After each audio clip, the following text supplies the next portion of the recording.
I'm Ann Charles. I'm Linda Quinlan, and I'm Keith Gosselin. No, Keith is out today, so we are going through without him for today. Welcome to All Things LGBTQ. It's Tuesday, January 21st. We're taping at Orca Media, which we acknowledge as Indigenous land. Unceded Indigenous land. Yes. Thank you, Ann. All right, Ann, what you got? We're wearing black in honor of yesterday's sad event of the inauguration. I have some international news, if I may, and many other items to share with you. But let's start out with a picture of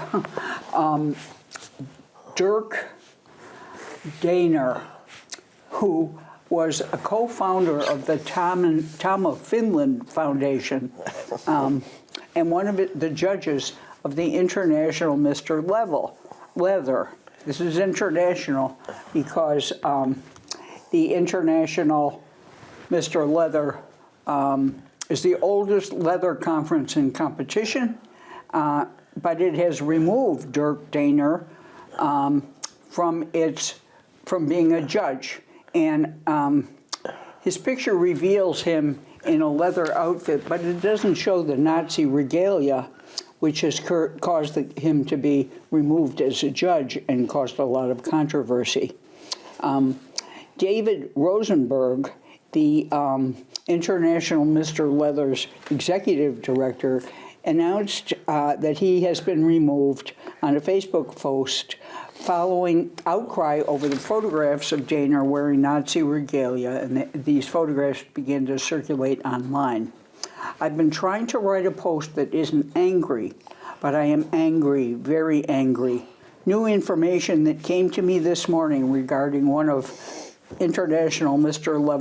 Leather's judges clearly indicates that he's not fit to be part of our organization. Hate has no place, and the acronym is IML, International Mr. Leather, period, full stop.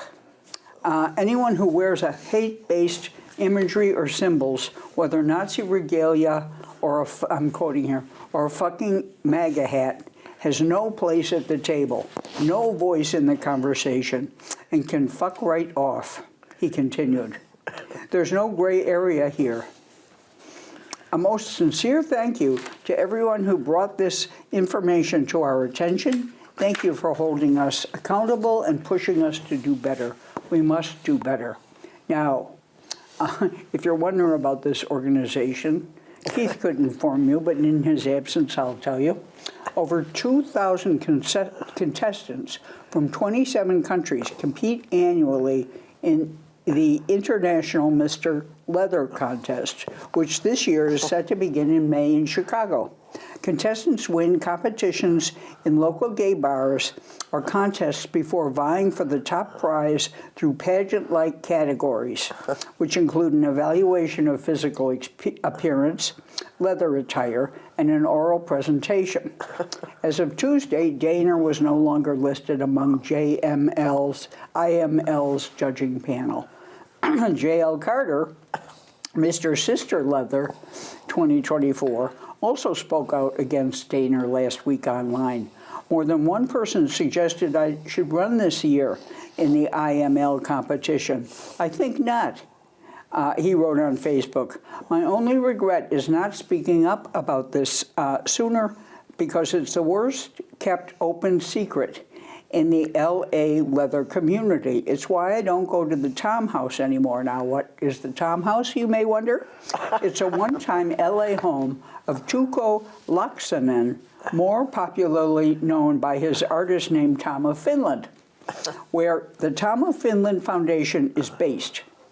Founded in 1984 by Damer and Laaksonen, the foundation works to preserve the legacy and art of the late Finnish illustrator whose drawings of hypermasculinity first began during the rise of Nazi Germany.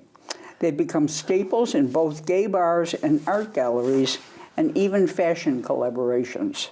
The drawings predominantly featuring muscled white men, particularly Nazis and authority figures, are no strangers to controversy, with ongoing debates over whether they glorify or attack abusive power systems. In addition to being an archive, the Tom House also hosts artist residencies and events. In a follow-up post, Carter, this spokesperson identified as Mr. Sister Leather 2024, alleges that Daner also made racist remarks toward Black and Latino members of the leather community at a February 2024 event. This man categorically should not be a judge at IML, he said. It's complicated and troubling that so much of the aesthetic in the leather community comes from Tom of Finland drawings that glorify Nazi uniforms. So it's a vexed concern, but everyone seems to be happy that he's off the judging panel. And this just came up, huh? Yeah, well, thank you for sending it to me. Yeah. No, I mean, this just came up with him. I mean. Yeah. It's got to have been examined. I mean, it's part of their history. Yeah. So I'm sure they're aware of all the nuances and that probably resonate. Yeah. Another international story, and I bring this to our attention for many reasons. I'd like to introduce us all to the Brazilian Black trans lawmaker whose name is Erica Hilton, and here's her picture. And she's in the news this week because she talked to the UN about Meta, the awful changes that Mark Zuckerberg is making to the Meta platform. Erica Hilton is a Black trans member of Brazil's Chamber of Deputies, and she's asked the UN to investigate Mark Zuckerberg's revelation that Meta will end fact-checking and allow anti-LGBTQ hate speech to go unchecked on its platforms, which include Facebook and Instagram. And that poses a real dilemma for those of us who are using these platforms, because it's pretty reprehensible what they're doing. Policy changes by large corporations like Meta continue to put the lives of LGBTQIA+ individuals at risk, she wrote in a document sent to the UN Special Rapporteur on Minority Issues. She added that Meta's new policy can be considered complicit in the dissemination of practices that violate rights groups protected by Brazilian legislation.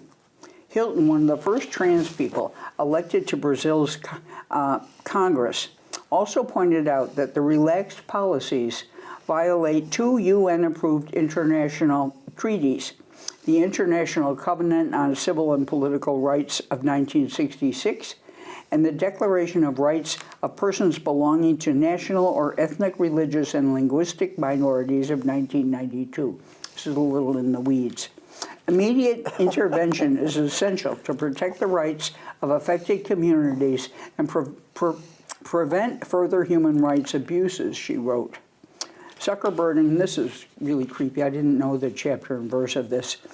Zuckerberg announced on a January 7th Facebook video that he'll be loosening restrictions on Meta's fact-checking systems on Threads, Instagram, and Facebook. He told the press that he's also planning to loosen content moderation policies, especially those around political topics. Part of Meta's new policies also include, and this is awful, explicit permission to bully LGBTQ+ people on its platforms. New company guidelines state, we do allow allegations of mental illness or abnormality when based on gender or sexual orientation. Given political and religious discourse about transgenderism and homosexuality and common, non-serious usage of words like weird. Hilton posted about her UN request on Instagram, where she emphasized the dire impact of a policy that the policy will have on LGBTQ+ people.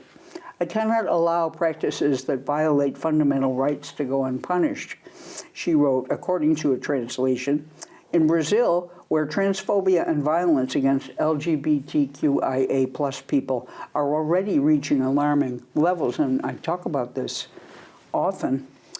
Corporate decisions like these put lives at risk and weaken the hard work for justice and equality.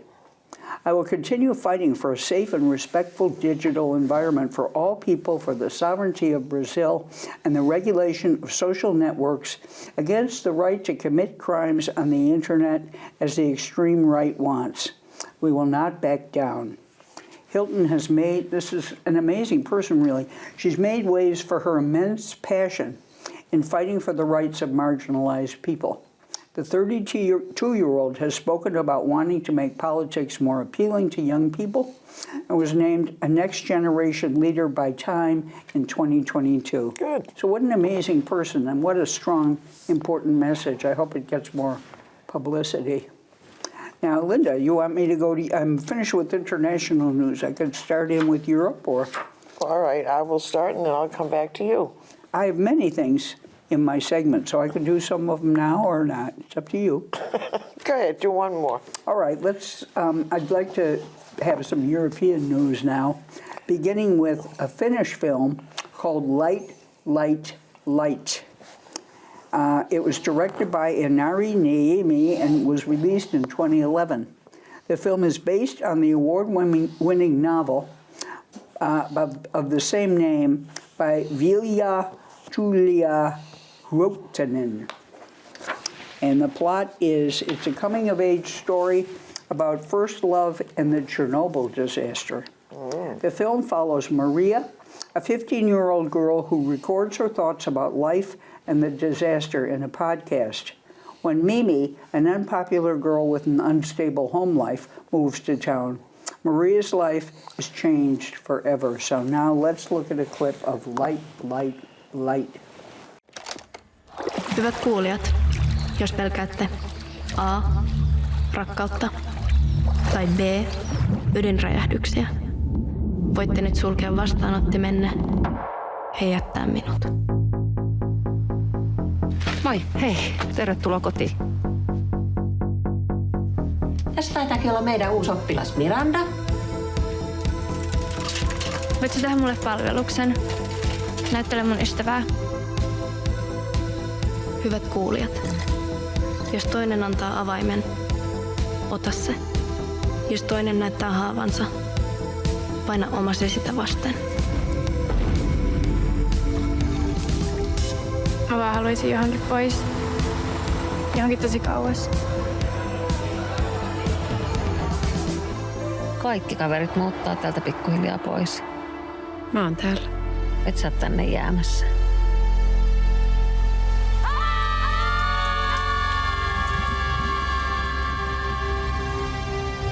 Millaista elämää sä haluaisit elää?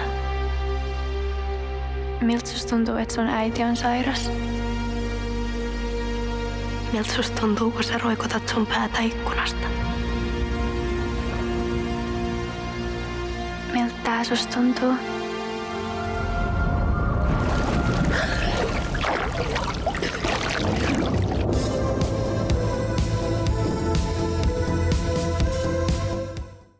Well, where is it playing, does it say? Why, it certainly does. It's playing on Tubi and Amazon Prime. Aha, okay. And so I'll start with national news. Oh, let's hear some, I guess. From January 22nd to the 26th, nearly 3,000 LGBTQ advocates will gather in Los Vegas this year. Creating Change Conference, emceed by out of 100 honorees, Travell Anderson, influential speakers and performers including Amara Jones, Madissa Moore, Dr. David Johns, Frenchie Davis, Ada Vox, and more are set to appear in powerful events, plenaries, and workshops. As a Black, trans, and non-binary journalist, I'm grateful for the opportunity to train, organize, and community build alongside the change makers on the front lines, Anderson said on Instagram, of their role at the conference. Founded in 1988 by the National LGBTQ Task Force, one of the oldest and most influential LGBTQ plus advocacy organizations in the country. The annual conference has long provided queer professionals with opportunities to develop career skills and build community.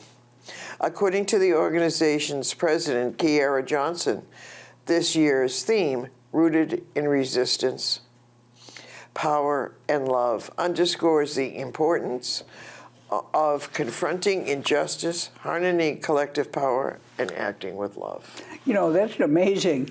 It's a conference. It's like a fixture in the LGBTQ political community, and it has been a site of passionate contestation in the past. And we need them again now. Well, we need some.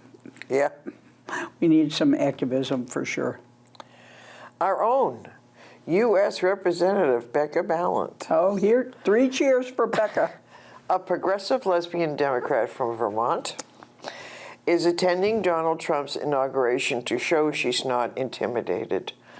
My presence at the inauguration will be my way of saying, I see you, and I know what you're about, and I won't be intimidated by you, Balint wrote a Friday commentary piece on Korea. It will be a way to show Americans and viewers across the world that I respect the vote of the people, unlike Trump himself.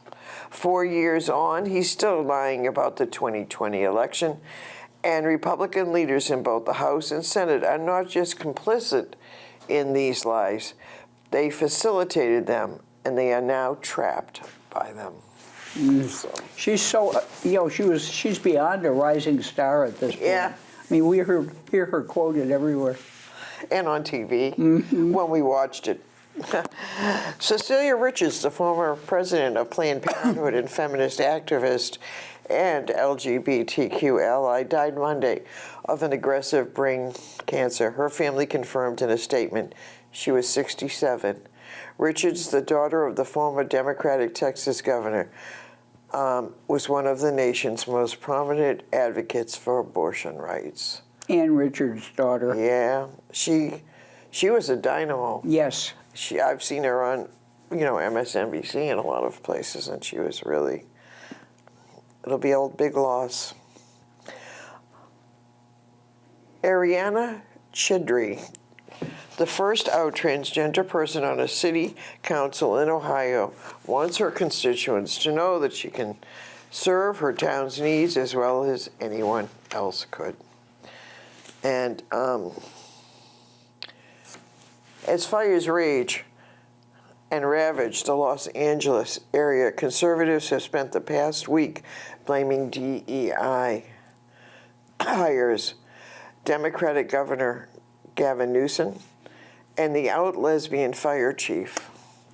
Now, mega firebrand Megyn Kelly has taken things a step further by ranting about how overweight, out-of-shape women running the Los Angeles Fire Department are sending obese lesbians to save people trapped by the fires when she just wants to be rescued by a strong man. How offensive that is on every level. On a recent episode of her podcast, The Megyn Kelly Show, the 54-year-old outspoken Donald Trump supporter blamed DEI, diversity, equity, and inclusion for weakening the fire department's response to the deadly wildfires, making the inflammatory comment that this is one place where she would support biological women being placed by transgender women. The New York Post reports, I believe I speak for all females in Los Angeles when I say we want a strong man to rescue us. Oh my gosh. That's what we want. Do we ask for too much? Yeah. Come into the 21st century, Oh my Megyn. God. I know. And then we move on to another delightful character, U.S. Representative Marjorie Taylor Greene, a Republican from Georgia, dead named transgender U.S. Representative Sarah McBride, a Democrat from Delaware, and accused her of being a child predator and a liar in a post to social media on Monday. Green accused the freshman House member in response to a video showing McBride reading a book to children in 2019, which was posted on social media, and her Libs of TikTok account. The book, I Am Jazz by Jazz Jennings, is based on the life of the author, a transgender YouTube content creator, trans rights activist, and actress. The reading was part of the Human Rights Campaign's 4th annual Jazz and Friends National Day of School and Community Readings on February 28, 2019. So, there you go. And in a time when our love and our very existence are challenged, often in the halls of the very building, the moment is a reminder that love conquers all. Texas Representative Venton Jones said, and he's a Texas state rep.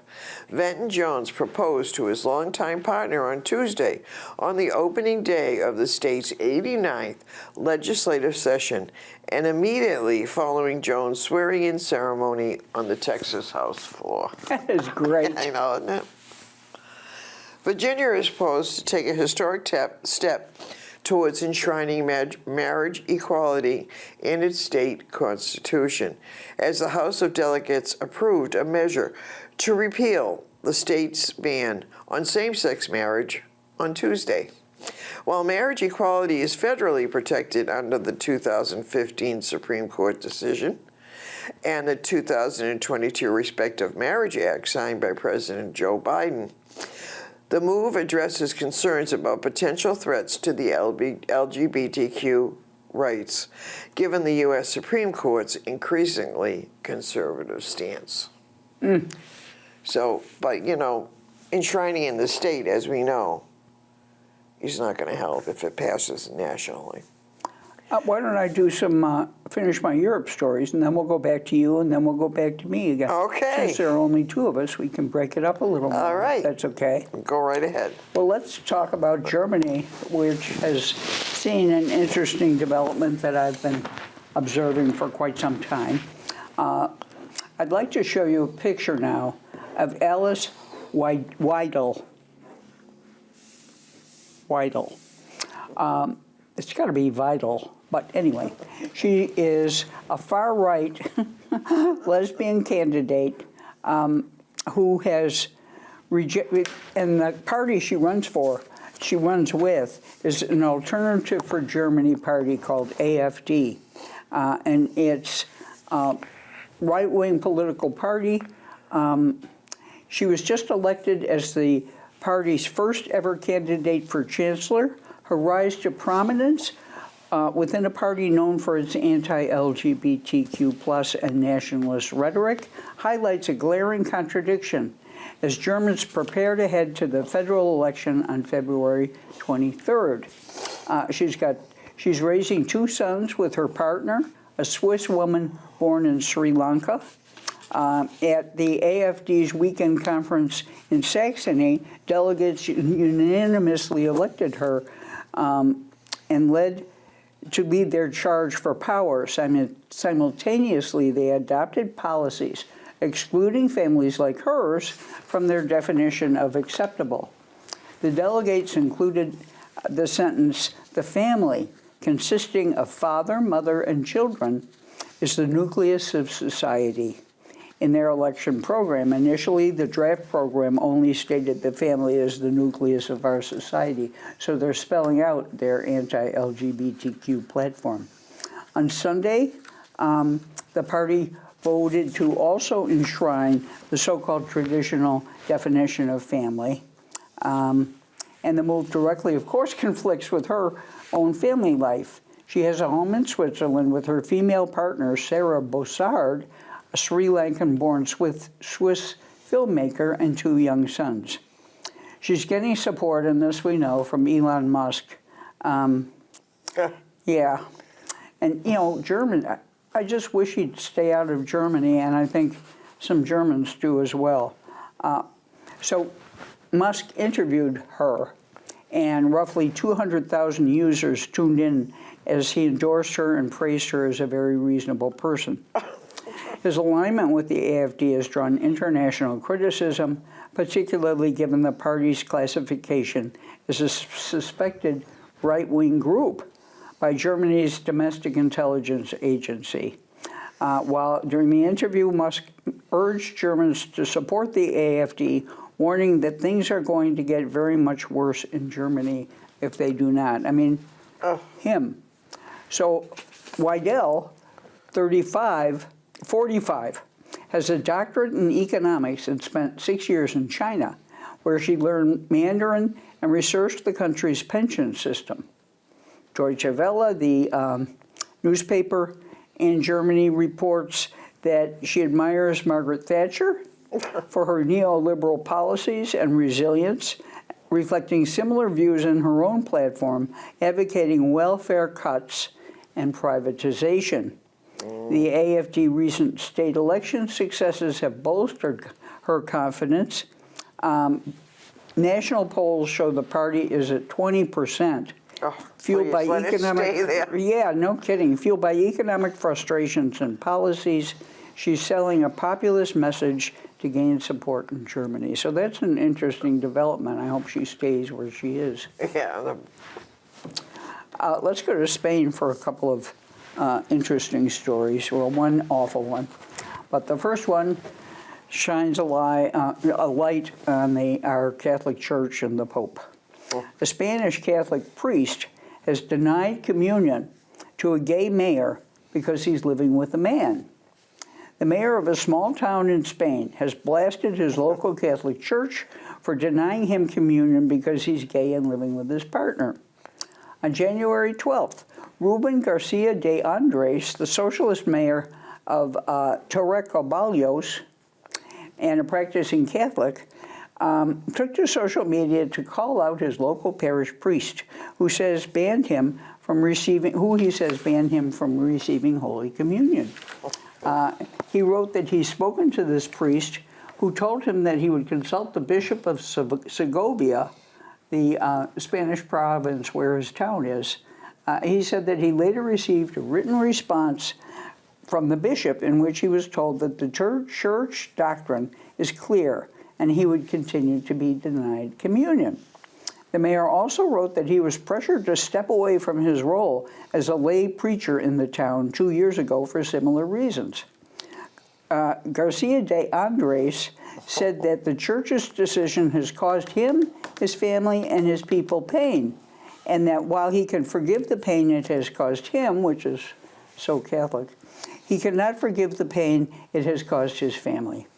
According to the UK outlet The Telegraph, Segovia's Socialist Party leader has asked incoming Bishop Jay to reverse the decision, as well as a similar one affecting another gay couple in the area. And this is sort of interesting. The Telegraph reports that the mayor was only denied communion after he tried to intercede on the other couple's behalf. So they don't want us, and they certainly don't want us bonding together and trying to support each other. One more, how about I do one more awful story from Spain, and then we'll go back to you, and then I have a lot from North America. Okay. I think maybe it'll keep it moving a little if we alternate more frequently. So here's a picture of Samuel Luis and his mourners. This is an awful story. He was beaten to death by a mob in 2021. He was 24, and there were massive demonstrations across the country because of this. So the people who did it were sentenced on Wednesday. The judge cited the lead defendant's absolute lack of empathy and cruelty as he was imposing the sentence. They are Daniel Montaña, Alejandro Freire, Cauo Amaral. They were each sentenced to 24 years, 20 years, and 20 years respectively, and 6 months for their respective roles in the murder. A fourth man, Alejandro Miguez, was handed a 10-year sentence for complicity in the killing. The four men were found guilty in a highly watched trial in Coruña, where the murder took place in November. Samuel Luis, a 24-year-old nursing assistant, was out with friends in the Galician city in the early hours of Saturday, July 3, 2021, when an argument started outside a nightclub. He was standing with two friends and speaking on his phone when two men walking by demanded he stop recording them, which he wasn't doing. Luis and his friends tried to explain that he was on a video call, but one of the passers-by responded, "Either stop recording or I'll kill you, fag." One of the men then started beating him. The video was blocked, but the audio kept playing, and I did not know what exactly was happening, Luis's friend Vanessa, who had been on the other end of the video calls, told Telemundo after the attack. I only heard the blows and Lena yelling, "Leave him, he's my friend, please leave him." Eventually, this is so vindictive and nasty. Oh. Eventually the men left. Luis was badly bruised but conscious. But soon after he returned with at least a dozen more people who together beat him to death. I saw in the distance that a crowd of people were moving at high speed and I ran towards it. I heard someone yell, "You fucking fag." Luis's companion, Lena, said, "When I arrived, I found Samuel on the ground unconscious. They were gone and they had left him lying there and had run away." He later died in the hospital. Police described the murder as a pack of humans kicking a youngster for more than 150 meters down the street. The man tried to escape on a number of occasions, police said. He fell and got up as many as 3 times. He managed to go across the street. They caught up with him again and carried on beating him. Several more bystanders cheered the assault on. And you reported on a similar episode last week. This is Spain? This is Spain. The murder ignited outrage across Spain, as well it should have, with large demonstrations demanding justice for Samuel and the government action in the face of a wave of homophobia gripping the country. They demanded that. On the same day he was killed, 2 gay men were attacked in the Spanish city of Valencia, where Linda's friend is moving. Spanish Prime Minister Pedro Sanchez called Luis's murder a savage and ruthless act and declared the country will not take a step back in rights and freedoms. Spain will not tolerate it. So let's go to Linda now. Okay. Well, this is sort of an okay story. At a time when many businesses are abandoning their diversity, equity, and inclusion programs, Apple and Costco are standing behind theirs. Both are encouraging shareholders to vote against resolutions asking them to reevaluate their commitment to DEI. So that's good. Good for Apple, good for Costco. A popular Virginia gay bar became the target of an arson attack early Thursday morning. Freddy's Beach Bar, a long-time LGBTQ-owned business in Arlington, was one of the 3 local establishments targeted in an act of arson that has shaken the community and sparked questions about the motives behind the crime. Freddie Lutz, the bar's owner, told The Advocate about the moment he learned of the attack. The gentleman across the street called and said, "Freddie, there's a fire at your place. The firemen are here and the police."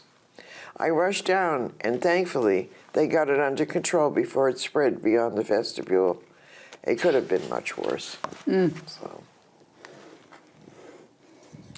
Now, here's a bad thing, I think. The U.S. Supreme Court has agreed to hear a pivotal case that could significantly impact access to preventive health care under the Affordable Care Act, including life-saving HIV prevention drugs like pre-exposure prophylaxis, or PrEP. The court granted the petition on Friday. The case, which the federal government petitioned for the court's intervention, is set to be argued this spring, with the decision expected before the court term ends in June. Yeah, very. I have foreboding. Amazon has removed several policies from its public website aimed at protecting workers, including solidarity pledges with its black employees and health care benefits for transgender workers. I'm not surprised by that. And a conservative group wants the Florida legislature to outlaw local governments from representing their preferred pronouns in their schools and districts. It's a move critics are already calling a don't ask, don't say they policy. John Labriola, a lobbyist for Christian Family Coalition Florida, urged state lawmakers at a delegation meeting in the Ocala area to extend a prohibition on pronoun use in schools to include all city and county governments. The state already has restrictions stopping teachers from using these pronouns, but he wants more. He wants to extend a prohibition on pronoun use in schools to all city and government, and all parts of the government. So there you go. So he doesn't want students using pronouns. No, he doesn't want anybody using pronouns, Yeah. nobody. Including state workers or city Including workers? state and city, county. Mm-hmm. Okay, I have a picture here of Sid Arbom, the widow of cartoonist Howard Cruz, has been called the grandfather of the Queen's LGBTQ plus movement. He worked against hate crimes and for inclusive education. Sir Arbom died November 20th in Williamstown, Mass., but his death is just now being reported by the New York's Gay City News. He was the widower of famed cartoonist and one-time advocate contributor Howard Cruz, who died in 2019 at the age of 75. Oh, So, I was confused in the beginning. I thought you said widow. yeah. Widower. And this is, you know, for people who don't know history, right? This is Anita Bryant. Oh, yeah, for the younger viewers. I have a perhaps. picture of this, and it was quite the thing, as I recall. One of the most famous moments in Anita Bryant's career of anti-gay activism occurred Monday, October 14th, 1977, when a gay man threw a pie in her face in Des Moines, Iowa. Bryant had come to Iowa for a concert and to continue her homophobic crusade after persuading voters to repeal a gay rights ordinance in Miami-Dade. During a press conference, gay activist Tom Higgins tossed a pie at her. She joked, "At least it's a fruit pie," then started praying out loud for him to be delivered from his lifestyle. She didn't want authorities to take any action against him. And while Anita Bryant, who died in December, is being remembered for her homophobia, the pie thrower Higgins had his own considerable career in activism. He grew up in Wisconsin, Minnesota, and North Dakota. In the latter, he attended a Catholic high school and the University of North Dakota, which got him suspended from the university in 1968, according to an article on the American Civil Liberties Union of North Dakota website. And the paper he started was called Snow Job. How interesting. Yeah. You know, and if viewers don't know, she was like a orange juice commercial person. Yeah. She sang, and then... She was an ex-beauty queen. Yeah, in Florida. And in Florida, and And the right wing co-opted her and made her the spokesperson for anti-gay bigotry. yeah. And, you know, the pie throwing incident occurred, and after a little while, she fell out of favor, and, you know, her husband divorced her, and, you And know. I think her granddaughter is a lesbian. Her granddaughter came out, yeah. And I to her. I think I read somewhere that Anita didn't talk to her. Right. She, you know, So. held on to her bigotry till the end, even with her family members. Yep. So, bye, And Sarah Anita. McBride, the first transgender person elected to the U.S. House, is wasting no time in making herself have impact. On Friday, she introduced her first piece of legislation, a bipartisan bill to crack down on credit repair scams that exploit vulnerable customers, co-sponsored with Republican U.S. Representative Young Kim of California. The Ending Scam Credit Repair Act takes on an industry notorious for predatory practices. Well, that's a good piece of legislation. And Idaho Republican legislators have introduced a resolution on Tuesday urging U.S. Supreme Court to overturn Obergefell versus Hodges, the 2015 decision that established marriage equality. The measure, House Joint Memorial 1, claims the Supreme Court overstepped its authority by requiring states to recognize same-sex marriage. It also calls for the return to the so-called natural definition of marriage as between one man and one woman, a concept supports is rooted in transition. So, and I'm just going to do one more story because I want to get on to a few announcements. But I have quite a bit to share also. Okay. David Lynch was an acclaimed surrealist director, best known for challenging works like Eraserhead, Mulholland Drive, and Blue Velvet, as well as cult hit television show Twin Peaks. David Lynch, one of the most visionary directors of the time, has passed away at 78, known for his groundbreaking work in films such as Mulholland Drive and Blue Velvet. He had a lot of fluid sexualities and surreal layers of human experience in his work. So I loved Twin Peaks. Did he do Mary Hartman? No, somebody else did that. Okay. All right. Well, Richard Hayes, who passed recently, was the renowned New Testament scholar and former dean of Duke Divinity School. As it turns out, he wrote all these articles slamming gay people, but in the last few years of his life, he regretted what he had done and made a turnaround and was not appreciated by his colleagues. Oh, he was rejected. He was rejected, yeah. So I'm just going to make a few quick, and then you will have time. I don't know if I'll have time. The Rainbow Umbrella Women's Discussion Group. And we have a book discussion group. What's the current book? The Safe Keep. The Safe Keep. And we do it online, so anybody is interested in joining us for this group, please let us know. Sister Campfire, Saturday, February 1st, will be in Letty Park Road, Burlington. Women and genderqueer folks gather in safe and inclusive space to build community through journaling, storytelling, gentle music, and stargazing. sisterhoodcampfire@gmail.com. There's a queer writers group on January 29th. Where?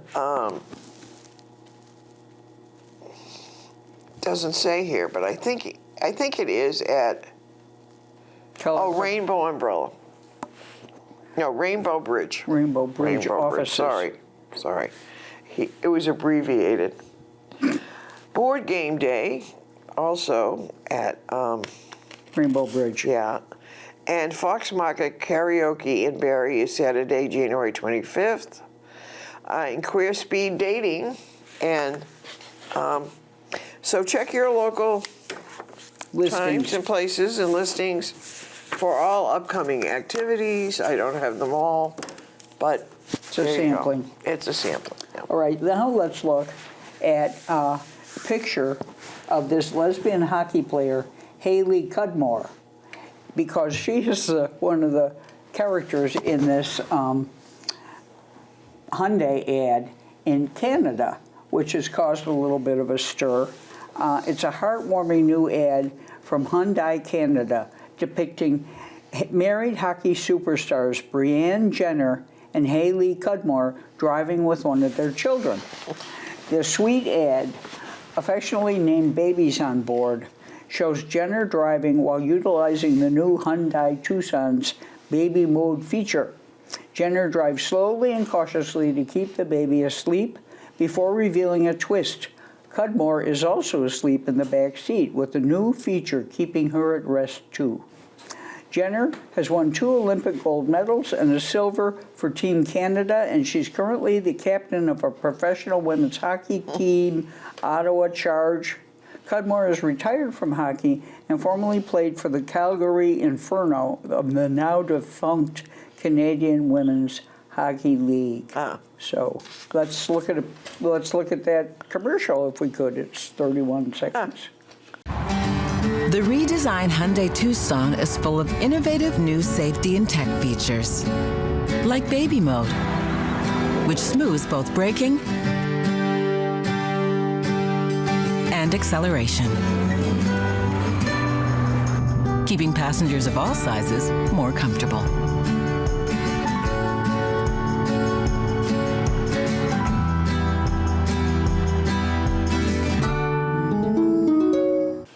Very heartwarming and slow moving. Yeah. And, more in Canada, there's a little consternation and conflict because a rival,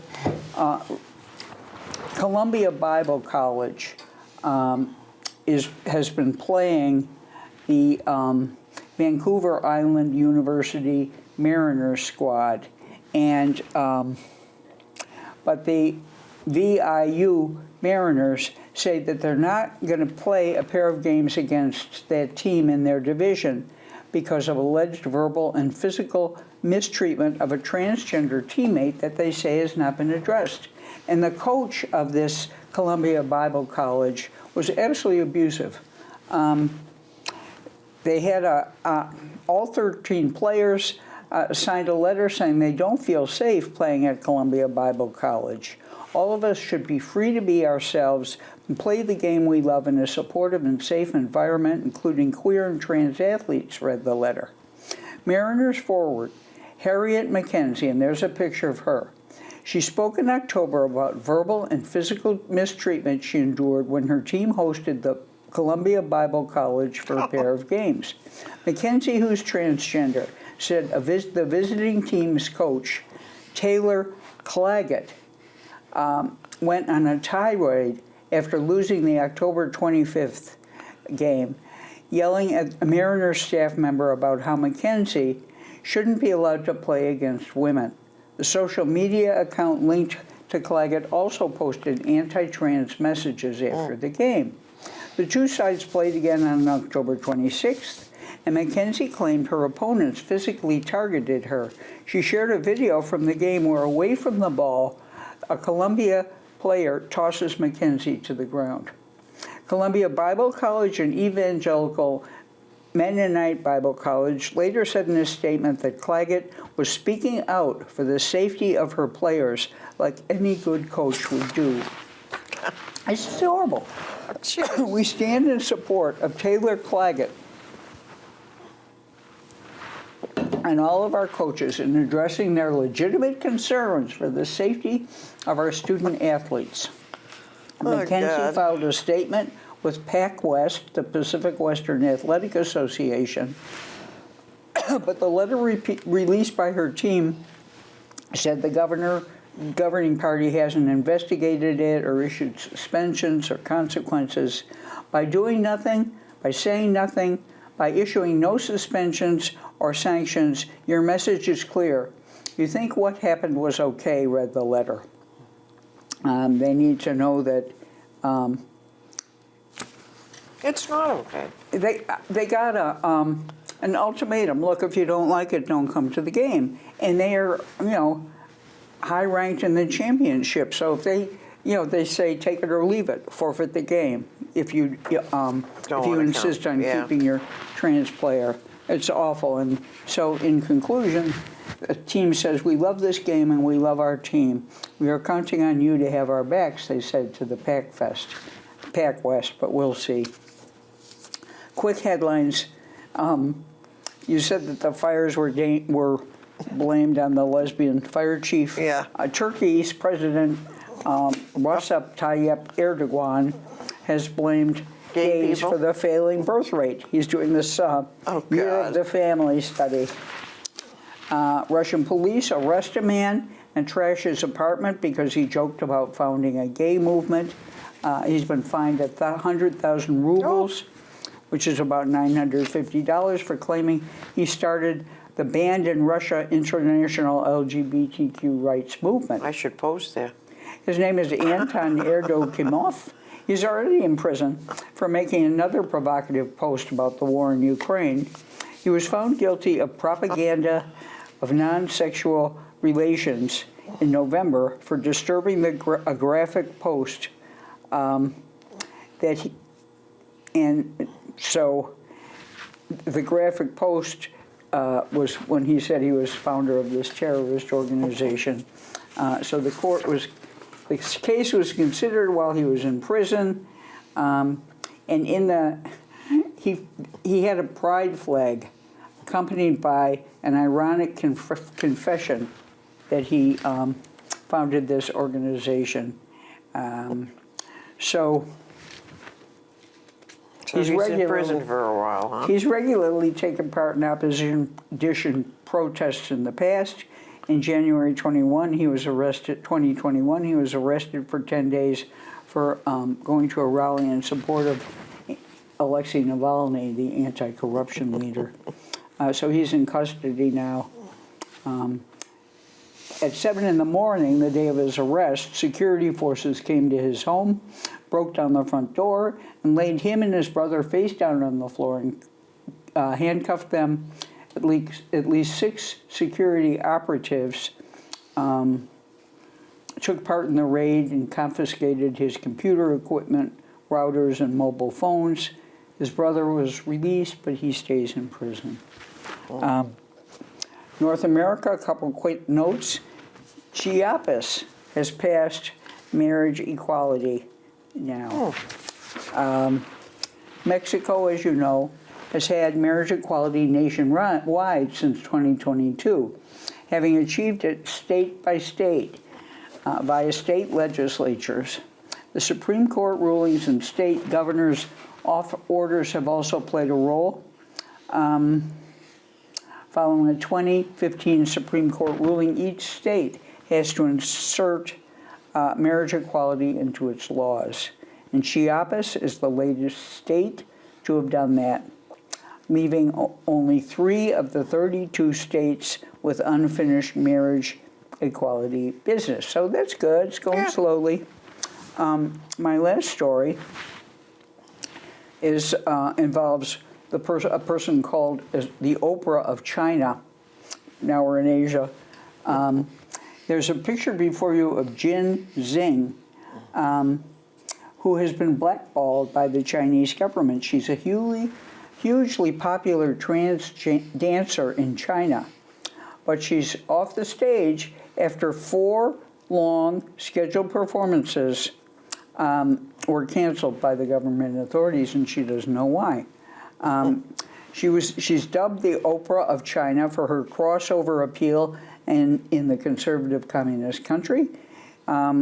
She learned that she'd been banned in December. They probably don't want to have someone that has too much power. Well, subsequent shows were also banned in Shanghai, where the troupe is based. They also called the venues without explanation.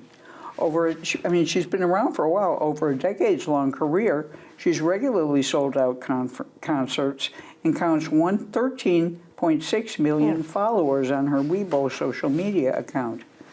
She's 47 and she hosts talk shows and is well known for her frank and humor-filled commentary. So she's been going for a while. She's been lauded by the same government that's caused the cancellations.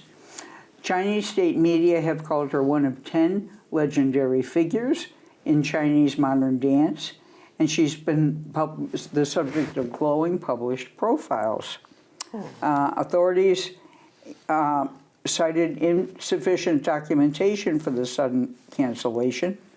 In an interview, she was asked if the appearance of a rainbow flag at a performance in early 2024 may have contributed to the government's change in attitude about her. She said she waved the flag to comfort the fan who passed it to her. It happened when she performed with no issues. Even today, I'm still questioning why she said of being banned from the stage, considering her stature after performing in the country for 40 years. Over that time, China was liberal, but once Xi Jinping came to power in 2015, things changed, and Shanghai Pride was canceled in 2021, and last year the government initiated a crackdown on online gay erotica. So I guess she's out of luck for the rest of her career unless things change. That's sad. I know, and I couldn't find too many optimistic stories. Oh, I know the feeling. This time. They're there, though. And, you know, what we try to highlight on the show where we can is all the countless acts of resistance that are occurring and never get publicized, and all the instances of heroic gestures and LGBT courage and strength that, you know, keeps us going. Yeah. And so on into the next 4 years, when we have each other's back. Community is going to keep us everything. going, I think. So remember, Resist. resist.